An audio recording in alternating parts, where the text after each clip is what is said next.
If before 9/11 we had captured one of the would-be hijackers in San Diego, and if he was in our captivity and we had reason to believe that something big was brewing, and you wanted to talk to the guy and he said, "I won't speak unless I have my lawyer," what do? Do you basically say, "Okay, fine, the Geneva Convention says this," and so on, call your attorney, we'll schedule a hearing 3 months from now, and then 9/11 happens? Are you, as a public official, exercising your responsibility? Right after 9/11, or shortly after 9/11, we captured the planner of 9/11, the architect of 9/11, Khalid Sheikh Mohammed. He's in America's custody. Now, no doubt, Mohammed has or had all kinds of valuable information. He might have been able to say where bin Laden was. Again, you interview Mr. Mohammed. He refuses to cooperate. He won't talk. He wants a hearing. He wants a lawyer. What do?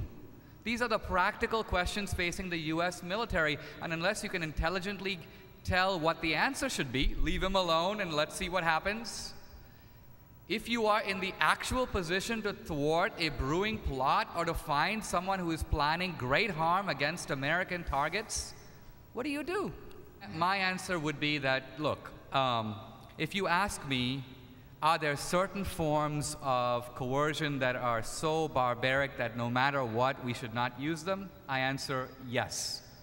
Let's take the specific example of waterboarding, which is basically taking a guy and dunking him in water to make him think he's drowning, not actually to drown him, but to give him the illusion of drowning until he begins to spill the beans.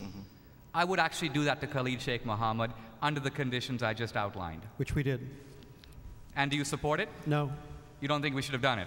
No. No matter what he knew? No. Even if he knew where bin Laden was? You can't have a rule of law based on the worst case scenario. That's no, right. but whatever the rule of law may be, there are situations in which you depart from it when the national security is sufficiently threatened, or do you not agree? But you'll never know. You will never know. There's a great argument to be made as to whether you get, great intelligence by engaging in torture, or you get an admission based on just the desire by the individual to stop the torture, but then you never know whether to trust the information. But if you go back 3 or 4 years, we had scares on apartment buildings, we had scares on train stations, we had other scares on airplanes and so forth, and all this came from the coercion that we were applying to various individuals that we'd had in custody for months, if not years, as if they would know fresh information.